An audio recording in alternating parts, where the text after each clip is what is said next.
prepared yet. You need to try and pick off the units as... Look at the shields on the Mark themselves.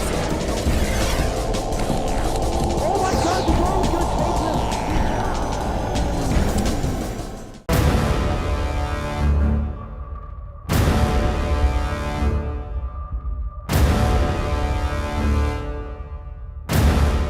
Ladies and gentlemen, welcome to the Metalopolis right here when I bring you Mousesports Mana in the blue trunks. He is playing Protoss right here to the east versus his opponent, the one and only White Ra. He is in the red trunks and he is also playing Protoss to the north. And 4-gate is still very viable on pretty much every map. It's just very hard to execute sometimes because of the radius has been nerfed on that pylon. Therefore, you have to build the pylon almost touching the wall of your opponent's base. Therefore, it's a lot easier to defend as you can target down the probe, target down the pylon. And on top of that, White Ra is the king of defending 4-gate. Has been known for that for a very long time. So if Mana does decide to 4-gate in this game, he will be facing an uphill battle because it's White Ra. He's just so good. Yes, indeed, he is, and that is a real problem. We'll find out. White Ra is extremely, I have to add, extremely good at defending against 4-gates, as you said. And that said, however, Mana's 4-gate is very, very strong, and it's such a razor-edged matchup between these two, if I'm totally honest, that it's so hard to call. Can White Ra defend it? Maybe, maybe not. It is that close, and it will be down to simple errors. That's what's going to change the face of this game. And you'll notice that the gateway is going down slightly later right here for White Ra. That's because he sent out this probe here a little bit earlier on 9, scouting after that pylon. We'll scout obviously earlier, get the information earlier. But Mana does have a slight economic advantage now. He's going to be doing everything just a little bit faster. And taking a bit of damage there. You need to get out of there immediately, yeah. And it's funny, actually, because White Ra hasn't scouted the gas timing yet. He doesn't know which gas is down. Admittedly, he has to assume. Yeah. And surely he's not going to lose this probe. I don't know, the shields might regenerate. If he turns around, oh dear. Well, that's not a good start for White Ra. That's actually an uncharacteristic slip right there. Yeah, especially because he scouted so early. He's going to be a little bit behind and now losing that probe already. So he's basically one probe behind. Not so good, but nevertheless, he can continue so strong that to see how he'll do in this game. And do we have that? Yeah, we have everything going down now, just a little bit faster for Mana.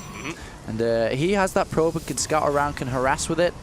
And it looks like Duckload, or White Ra should I say, is having to send out another scouting probe now because he lost that one so early. Yeah, and as the popular Stalker-based band Blink-182 said, it is all about the small things. So bear that one in mind. Even those little errors at the start of the game can add up. Indeed, and we're at 66 chrono boost now for Mana, who saved up one more rather than White Ra, who had to use one more to get back in there a little bit. And this could be, once again, a 4-gate. He scouts the second gas now. White Ra knows that something is up, something is different. There is no second gas compared to his build. So we'll have to see how he will do this. And like I said, he is the king of defending against 4-gates. So the question is, how is he going to pull it off? Will it be a fast robotics, or is it going to be a 4-gate of his own, a defensive 4-gate? We will find out. Could be the Blink Stalker approach. But as we've seen, the Blink Stalker approach with this timing probably not going to work. A second gas is coming down for Mana. This is an interesting variation, and we'll have to see what he decides to do here. It will. I mean, it could still be a 4-gate way with the second gas. It can either be a fake or it can be the Sentry variant, which is a 4-gate way, heavier on the Sentry count, less so on the Stalkers. And that probe is not going to die, by the looks of it. It's all very, very close. It's on 4 HP, and Mana wants it. He wants it. He wants it. He must have it. There you go. He takes it. He does indeed. And White Ra has no idea what's going on, hasn't properly scouted. He knows that there's units in the middle of the map, so he might be a little bit scared. And what do we have in Mana space? We have 2 gateways going down. Yep, he's not going for the fourth gate by the looks of it. He's actually going to go 3-gate robo right here. Ooh, nice. And White Ra is going to be scouting around looking for that pylon. Sees the probe there, sees a pylon too. This is just a bit of pressure from Mana here, making White Ra cut corners, cut probes. Yeah, well, he thinks that he thinks his opponent's 4-gating. It's as simple as that. And as a direct result of that, White Ra is defending aggressively and should be able to do just that. He will throw that. No, he won't. Oh, maybe he will. Never mind. He's like almost threw it away. The pylon is up. Now, I have to wonder if any pressure is going to really come from that, though. White Ra's gone heavy into sentries right here to try and wall off against this. Mana has just warped in 2 there. Although White Ra may not have noticed. There are 4 Stalkers going up the ramp. That's a good split right there. If he takes down that one, he's going to be able to rain down some damage. He loses the Stalker in the process. And needless to say, Mana is not going to just sit around getting shot at. Yeah, and under a bit of pressure here, White Ra forgets to turn his gateway into a warp gate, so that 3rd warp gate is a little bit delayed. Meanwhile, we do have an observer being made, for Mana here, and we'll be able to switch into that Immortal, can even go up to Robotics Bay very shortly, and has quite a commanding lead in this game. 42 supply, a little bit supply blocked unfortunately, but is ahead basically by tech. Yeah, good micromanagement there by Mana, ensuring that he does not lose that Stalker. He didn't want to do that at all. Good placement of the pylon, and the pressure from Mana seems to be easing off right now, as there is a pylon down the bottom right here for White-Ra, trying to apply a little bit of pressure of his own. Yeah, that's really smart by White-Ra, forcing Mana to pull back just by building a pylon. He might be able to warp in some stuff. He's not going to warp in anything. It's just literally to pull all the units of Mana back to deal with that while he pushes out himself. Yep. And looking at White-Ra's vision, he even scouted the robotic space. He knows there's a good key and a good opening to push now before the robotic space finishes, before any Colossus are in production. Yep, his follow-up is going to be Twilight Council, so we can expect to see possibly Blink Stalker, of course, maybe going to Dark Templar play later on. But right now, on one base, Blink Stalker is perhaps the most likely thing for him. Right now, the army count is not looking amazing for White-Ra, but that said, it's not looking all that great for Mana either, who's just pumped out one sentry to block the ramp by the looks of it, and nothing more than that. White-Ra's just going to sit at the bottom of this ramp for the moment and try and contain his opponent. He is actually expanding in a very odd place as well. Yeah, I mean, he knows he's behind in tech, so he has to do something to pull back, and what he's going to do is go a lot of Blink Stalkers, can snipe any out-of-position Colossus, or if Mana decides to push with just one Colossus or something, he might be able to snipe it and then run away. Meanwhile, getting an expansion up fast that he can try to crawl back into this game. Mana, though, with the probe count, 31 probes versus 27. Yeah, he does have a slight advantage, certainly, but the little things, folks, the small things, they make the difference right here. And there's a quick rollout right here by Mana, who thinks he has got what he needs in order to make that happen. And yeah, he's losing a lot of units here, and loses the sentry too, and White-Ra falling down to 40 food, 55 for Mana. Mana now can just basically, well, he's not, I don't know, he can expand, he doesn't have to. He can push out with 1 or 2 Colossus from here.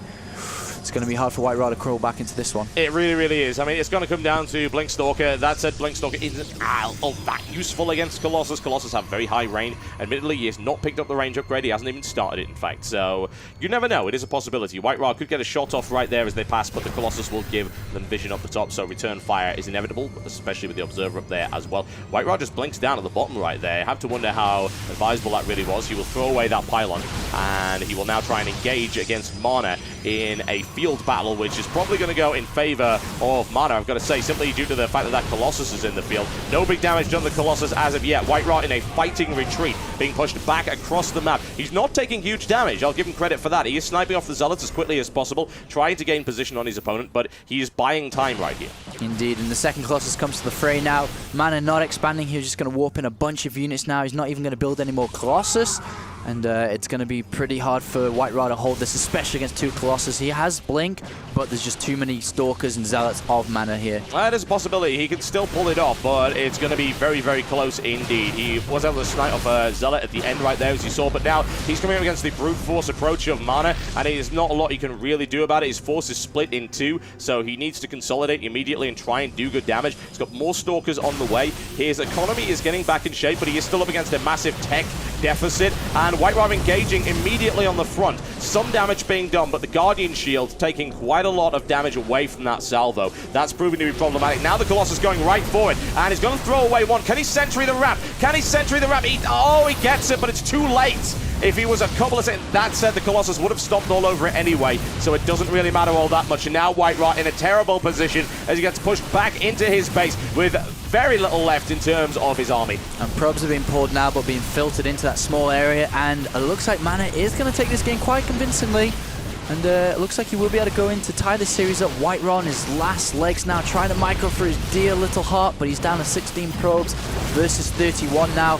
More reinforcements from Mana streaming in. Yeah, too much firepower coming down right now. He'll pull all the probes, he'll hold on for as long as he can, but there really isn't an awful lot he can do here. Mana is just drilling his way through the defenses of White-Ra. There's very little left in terms of his tech. His production buildings, chrono boosted as much as they can. Additional warp-ins coming in, but he is holding up. He's only got 10 probes left versus 32, so I think White-Ra knows that this is done. That said, he likes to play things out to the end and see what he can do. GG, ladies and gentlemen. There you go. And the second game in the series goes to Mana. Tying it up to 1-1, and I'm sure we're in for an exciting series here. Oh yes, excellent PvP from both of these guys. Always a pleasure to see them play, and we will see Game 3 very, very shortly. Folks, don't go anywhere. You're watching the Season 2 of the IGN Pro League.